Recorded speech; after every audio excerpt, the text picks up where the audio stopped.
baby. Make it happen. We ain't gonna wish for it to happen. We're gonna make it happen.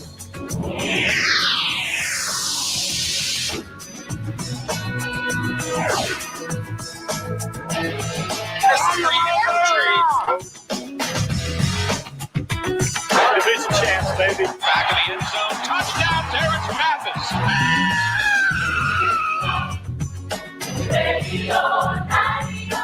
Right now, big.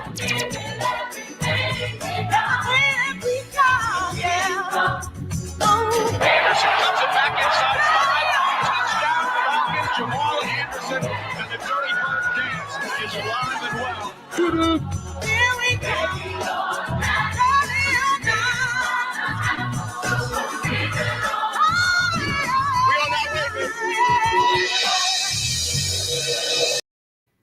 What's going on, y'all? I am doing a different stream, of course, right now.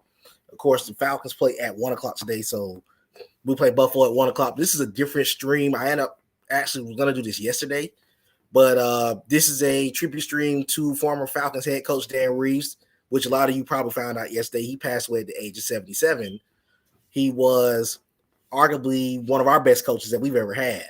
But just to kind of get a background on him before I even start touching on what he did for the Atlanta Falcons organization, Dan Reeves played for 8 seasons with the Cowboys. He won a Super Bowl as a running back. He was part of the Ice Bowl.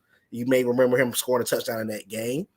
He also went on to be an assistant coach under Tom Landry from 1972 to 1980. He won another Super Bowl actually with the Cowboys as a head coach. As an assistant coach. But funny story, I don't know if you got a chance to tune into the SB Nation History of the Atlanta Falcons story, which came out at the top of the season. But Dan Reeves actually applied to be the Falcons head coach in 1977, but he ended up losing out to Lehman Bennett, who was not a bad coach for the Falcons either. They ended up making the playoffs 2 times under Lehman Bennett, but they just couldn't win a playoff game. But he ended up taking the head coaching job in Denver. Of course, he was with John Elway from 83 to 92. They went to 3 Super Bowls, but they just could not win the game. They couldn't win a big game. He ended up going on to coach the New York Giants from 93 to 96 before he took the Atlanta Falcons job. And when he came into the Falcon job, the Falcons were coming off a 3-13 season under June Jones. That was a very bad situation. They didn't really have a quarterback. He came in to change the entire culture of the Falcon organization. He brought in Chris Chandler. There were certain pieces that was already here, like Jamal Anderson, like Jesse Tugler. Those guys were here. His first season didn't really go that well. He was 79, but they actually got off to a bad start in 97. They started off 1-7, if I'm not mistaken, and ended up finishing 7-9. So they had a strong finish to the 97 season. And then in 98, of course, the season everyone knows about, they ended up winning a franchise record 14 games, which was still to this day the most wins in Falcon history. And we ended up getting the 2 seed because they were the number 2 seed behind the Minnesota Vikings, who everyone remember that team had Randy Moss, Chris Carter. They had Randall Cunningham. That team was deep. So that offense set the standard for what these offenses are today.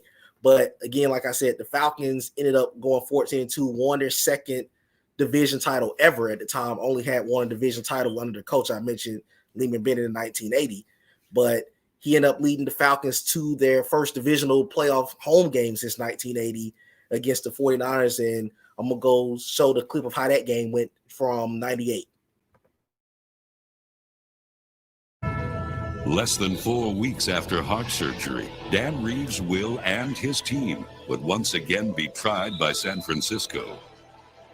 We just said if we match their intensity, we'll have an opportunity to beat them. And I think we overmatched their intensity that game. Guys, let's go for 60 minutes. Win this thing on 3. 1, 2, 3. In 1998, Jamal Anderson set a club record for rushing yards in a season with 1,846 behind a stellar offensive line. The determined lead with one of the greatest individual efforts of the season. Down to the goal line. Touchdown, Atlanta. What a run by him. He was in the air for the last 3 hours for the score. That was a sensational football run. And now the bird is the word. Atlanta seemed to make their own luck all season long. as did a dangerous Tim Dwight. Here's Tim Dwight. He takes a good 5, 10, 15, looking to get outside. But despite apparent destiny, Atlanta's fortunes began to turn as Chandler's pass was batted down and then intercepted. The 49ers maintained possession and threatened to take the game in the final minutes of the fourth quarter as the Falcons felt their 2-point lead slipping away. We have to win it on defense. It's going to be on us, just the way we want it. Just the way we want it. Yeah. With one final pass, championship fate would be sealed. Rolling, looking, going long, near sideline. Ball is up for grabs. Who has it?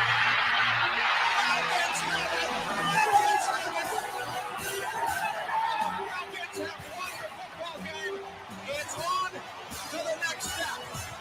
And the Falcons advance to the NFC Championship for the first time in team history. As you saw, the Falcons won that game 20-18 over the 49ers to go to the NFC title game in 98. That Dirty Bird season was fun. I was in second grade. I don't know what grade a lot of you guys were in, but I do remember how exciting that was in 98 to see this team finally compete because, you know, growing up, we all knew about the Atlanta Braves. But again, he turned the culture around in 2 seasons to the point where the Falcons were competing for a trip to the Super Bowl. That was their first ever divisional playoff win in 33 years. But moving on to that 98 season, we ended up going to the NFC Championship game to play that 98 Viking team that I talked to you about. And, of course, we all know that turned out to be one of the best games in Falcon history. That was their first Super Bowl appearance. Now just to go over that game from the 98 NFC Championship game. At this point, let's not waste it. The Falcons marched into a hostile Metrodome, trying to earn a trip to the Super Bowl for the first time in team history. Yeah, baby, it's a showdown. Orday! I'll bet you get the first chance. Let's get the job done. Run this thing over. Let's go, baby! The Falcons put the pressure on in the opening drive of the game. Complete touchdown Falcons. Jamal Anderson out of the backfield. And here is the Dirty Bird dance making its debut in the upper Midwest inside the Metrodome. Atlanta's celebration was short-lived as Minnesota matched the Falcons' resolve and knotted the game at 7. The Vikings continued their assault on Atlanta and scored on their next 3 possessions, building a 20-7 lead. However, Dan Reeves and his Atlanta Falcons had become experts on comebacks. Falcon defense set the tone behind a stingy backfield led by Pro Bowl-bound cornerback Ray Buchanan and a hard-hearted bomb squad that included Jesse Tuggle, Cornelius Bennett, Lester Archambault, Shane Dronette, Travis Hall, and Chuck Smith. Come on, D, let's go! Let's go, D! Cunningham will throw, setting up, and Yes, the ball yes. is loose. The ball is loose. He was stripped of it as he attempted to throw the football. That's what the Falcons need, some turnovers. They need to get some opportunities, and now they have it with 59 seconds left before halftime. Chuck Smith gave the Falcons the ball at the Vikings' 14-yard line and also gave Atlanta hope. Throw, setting up, going across the middle. Touchdown, Falcons, Terrence Mathis. And all of a sudden, this game looks much different, Jeff, than it did just a couple of minutes ago. How about that? We can compete with these dudes, man. We can compete with these fellas, man. Way to go, champ. A crazy contest saw the Falcons not only challenging, but also gaining momentum as they cut the Vikings' lead to only 7 in the fourth quarter. However, the Falcons failed to convert a fourth down play, and the ball went back to Minnesota. All Dan Reeves could do was watch as the Vikings' flawless kicker was sure to put the game out of reach. This is from 39 yards out. Here's the snap. The kick is up, and it is no good. No good. Gary Anderson has missed a field goal for the first time in 2 years. The season isn't over. You know, it's not over yet. Coming down to the end, baby, just like we like it. It's our game, baby, our game. With just over 2 minutes left to play, Atlanta embarked upon the most critical drive in team history.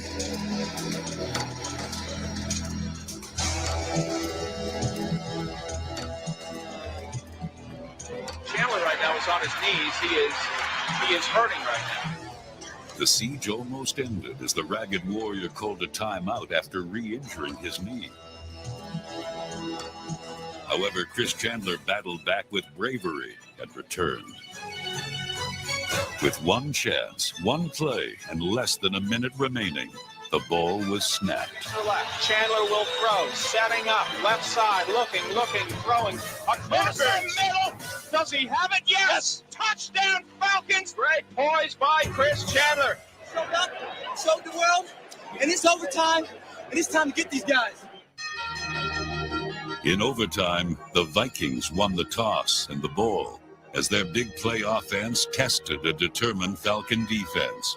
Oh, my goodness. And that ball, Jeff, in and out of the hands of Randy Moss. Scary. The Falcons' overtime possession started at their own 9-yard line, and Atlanta began yet another critical drive. Getting the ball away. Santiago makes the catch in territory of the Vikings. After moving the ball into Viking territory, the Falcons' destiny rested on the foot of Morton Anderson. A chance to go to the Super Bowl. 38-yard field goal by Morton Anderson. The hold, the kick, it's on the way, it's up and goes. They have done the unthinkable. They have won inside the Metrodome, and the celebration is underway on the field.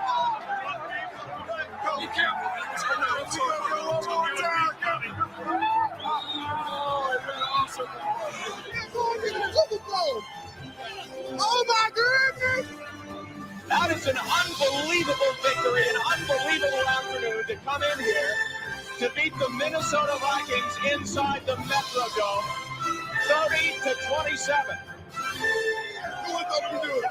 It's been 33 years. Falcons ain't never been to the Super Bowl. We're going now. We're going.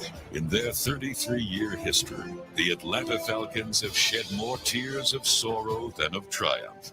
And after winning perhaps the most exciting NFC Championship game ever played, years of pain were wiped away in one unforgettable afternoon, in one incredible season, as the Falcons journey. Yes, sir. So the Falcons won that crazy NFC Championship game to go to the Super Bowl in '98. Unfortunately, they lost to the Denver Broncos for many other reasons that I'm sure a lot of you old school Falcon fans are very clear about. Eugene Robinson being one of them. I'm not going to talk about that today.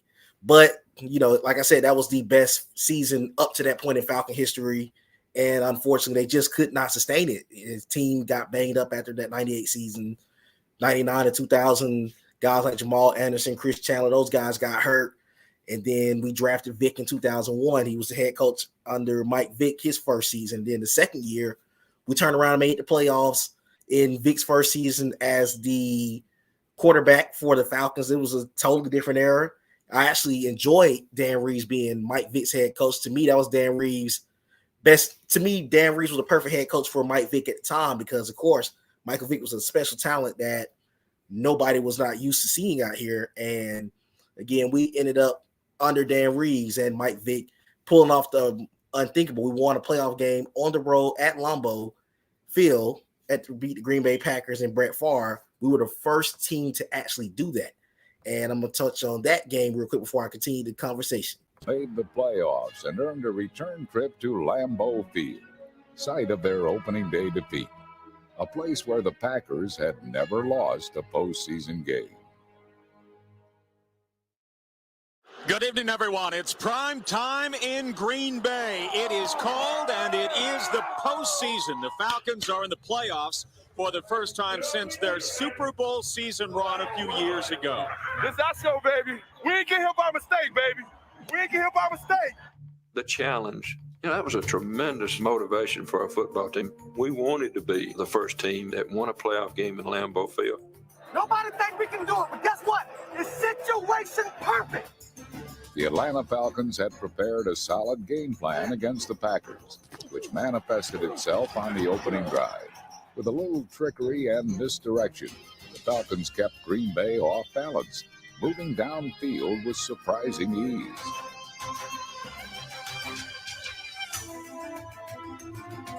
Here is Vick wanting to throw, setting, plenty of time, looks left, looks right, throwing, finding Sean Jefferson, touchdown Falcons. Falcons are on the board. What a great drive. That's huge, dude. Oh, let's have fun now, guys.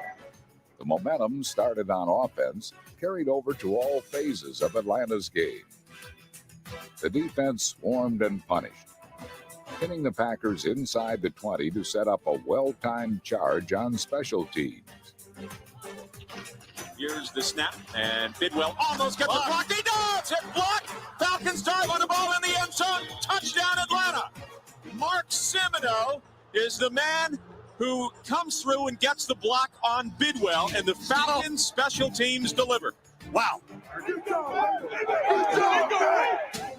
The special teams struck again early in the second quarter when a botched Packer punt return put the Falcons back in business.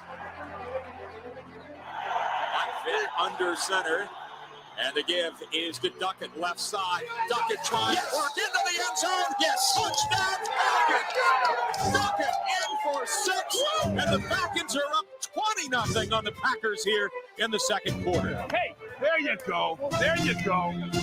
The Packers threatened only once in the first half. Armed with 4 tries from the Falcons' doorstep, they did not get in. Great defense by Keith Brooking over there for the Falcons. What a goal line stand this would be early in the game. 4th and goal from the 2-yard line. Here is the game. The Falcons hold! They get out on great at the 5-yard line. They hold! Ellis Johnson, the nose tackle, came to make the stick. What a goal line stand by the Atlanta Falcons. Whoa! By halftime, Atlanta led 24-0. But the falling snow seemed to give the cold weather favorites a lift, and Green Bay rallied for an early second-half score. To keep the Pack at bay, the Falcons relied on the force of the men up front and the grace of the man behind them. With Bob Whitfield, Roberto Garza, and Todd Weiner guarding his wings, Michael Vick danced his way to a 12-minute Falcon advantage in time of possession. Near side with the football, in trouble, and Vick gets away from one. He's still on his feet. Now he cuts it to the right side. He's cut it to the middle. He's got the first down, and he is down at the 28-yard line. How did he do that? The few times Green Bay had the ball, Atlanta made them give it back, forcing 5 turnovers to secure one of the greatest upsets in playoff history. 4th and 11 from the 42 out of the shotgun now. Here's Favre throwing downfield, and it is deflected and intercepted. And that may be lights out on the Packers tonight. This team has beaten the Falcons, have done something that, well, nobody's done. History is made today, and they say we couldn't do it. You made history today, and you did it 22 years old. Let's stop to think about that. How many people make history 22 years old? That's one of them.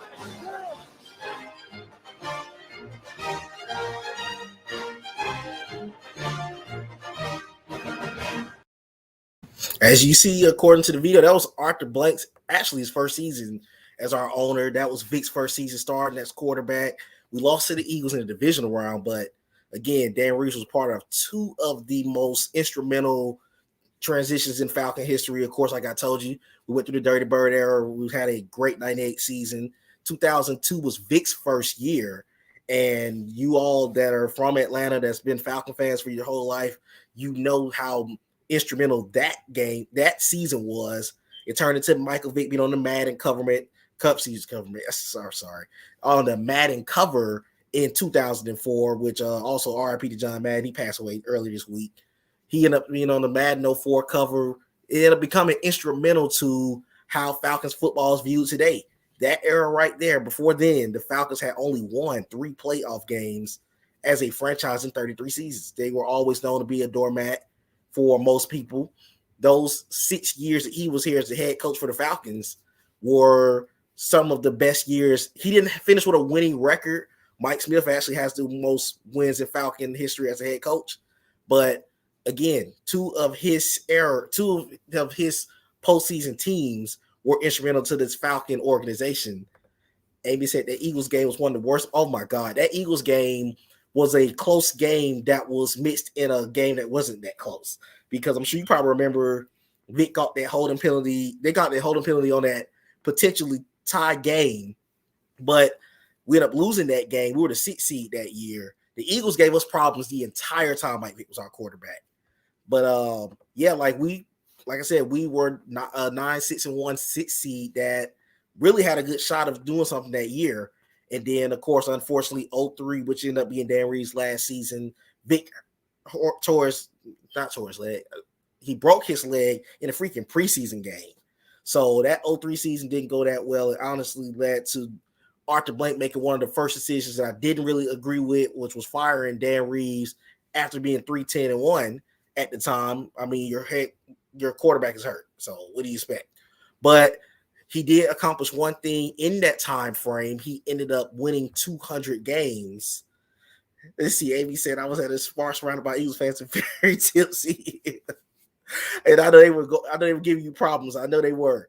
But Dan Reeves was the 6th head coach, I believe, at the time to win 200 games, and he ended up winning it.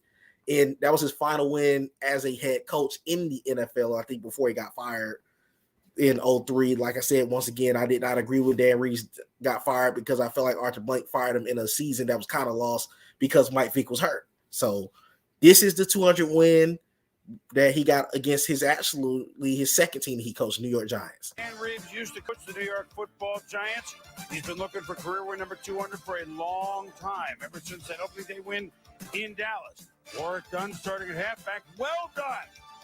Swims upfield for 45 yards. Touchdown, Dunn. Gets a huge hug from Mike Vick.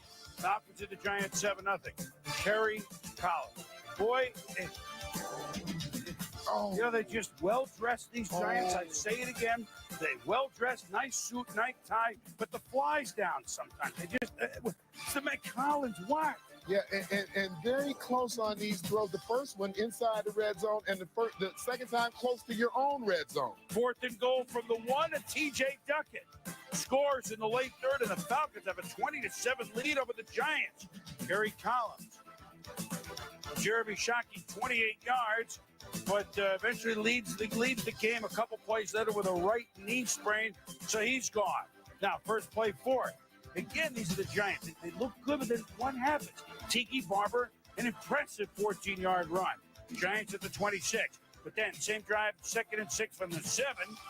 Collins, the Tiki, and he's going to score. No! He's going to fumble! And Brian Scott has it of Atlanta. Barber can't believe it. 4th Giant turnover of the game. And Dan Reeves becomes just the 6th head coach to win 200 games lifetime. As the Falcons, that's why they play the games, Tom. They shocked the Giants 27-7, 178 yards for Dunn, 216 yards rushing overall, and a word on your former coach, Dan Reeves. Yeah, 200 wins. Congratulations to Dan Reeves. Nobody more deserving. And speaking of the Giants, 4-0, they lose the battle of the turnovers. The Giants, and now they, fall big time. But there's Reeves as a Bronco, as a G-Man, as a Falcon, and as the 6th member of the 200. As you saw, Dan Reeves won his 200 games, ended up being his last game as one of his last games as the Falcons head coach before he got fired. And, oh, God, I don't know if you guys paid attention to that stat line that Kirk Kittner had. That's just how bad the 03 season was. We had Kirk Kittner starting at quarterback when Vic went down for an injury. Like I said, I want to say the following week, Dan Reeves got fired after that week. But, again, I still say that Dan Reeves was fired prematurely. And the one unfortunate thing that will hang over his head is that Dan Reeves actually went to 9 Super Bowls in his entire time as a head coach. As a player, he got 2 rings as an assistant and a player. He just never could do it as a head coach. And it was remarkable because he was one of the first coaches that took a squad from both conferences to a Super Bowl. That 98 Falcon team was one that came out of nowhere. And they realized they disappeared out the limelight again right to 98. But again, it just spoke at what he was able to do for this organization that was not heading in the right direction at one point in time. We had lost Deion Sanders. He was out there winning bowls with the 49ers and the Cowboys. Brett Favre went on to win a Super Bowl with the Packers. You know, they were losing a lot of talent, and Dan Reeves come in and the culture of winning just changed. And it set the bar for what the Mike Vick era was able to do, and then eventually the Matt Ryan era was able to do as of recent, you know, even though the Falcons been struggling the last couple of seasons, but it started somewhere, and it started really with Dan Reeves, because before that, the Falcons were pretty much just a forgotten team in the NFL, but he was able to put the Falcons into a position where they were able to win ball games and get the city excited for Falcon football altogether. But it is an unfortunate loss. He was 77 years old. One of the questions that we will always have is, why couldn't he win that big game as a head coach? Because even as a Denver Broncos head coach, he struggled big time. I think every single one of those games were blowouts, if I'm not mistaken. Every 3 Super Bowl games that he made it to with the Broncos was not pretty games. Our Super Bowl was unfortunately, that Super Bowl was I want to put this. We had got down big in that game. We got into the red zone several times and could not score. We kicked 2 field goals. I remember that game kind of vaguely. I was 8 when we played in the Super Bowl in Miami in 99, excuse me. But again, he was the first coach that started that era for this Falcon fan base to even see what it was like to win ball games. Because again, we still haven't won 14 games. As great as we've had talent in the Vic and Ryan era, we have not won 14 games again since that 98 team. That 98 team was special. And it all credits to Dan Reeves. Dan Reeves, to me, was one of the coaches that I hated that he was fired too soon. I would have loved to see him do maybe another year or two with Mike Vick, because at the time, we all saw what Michael Vick turned out to be for the Falcon organization from 2002. I don't feel like he was able to really get a fair shot with Mike Vick here. So, you know, that was unfortunate for him. But again, I want to take out this time to do this little small tribute to Dan Reeves. I know a lot of you Falcon fans probably felt the same way. It kind of sucked just hearing that news earlier yesterday, because again, what he's done for the Falcon organization was remarkable. It's changed our way of viewing how Falcon football is today. But again, this was a short preview I wanted to do to Dan Reeves. I will be back on here later on, of course, to talk about what these current Falcons are going to do against the Buffalo Bills and what we will see coming up with Georgia beating Michigan to get to the national championship game to face Alabama. We're going to be on here to do a show about that at some point. But again, thank you for tuning in to the tribute to Dan Reeves. This has been a special edition of All In with Nate. I will see you guys this afternoon after the Falcons win or lose. Good luck to the Falcons today. But again, thank you for tuning in.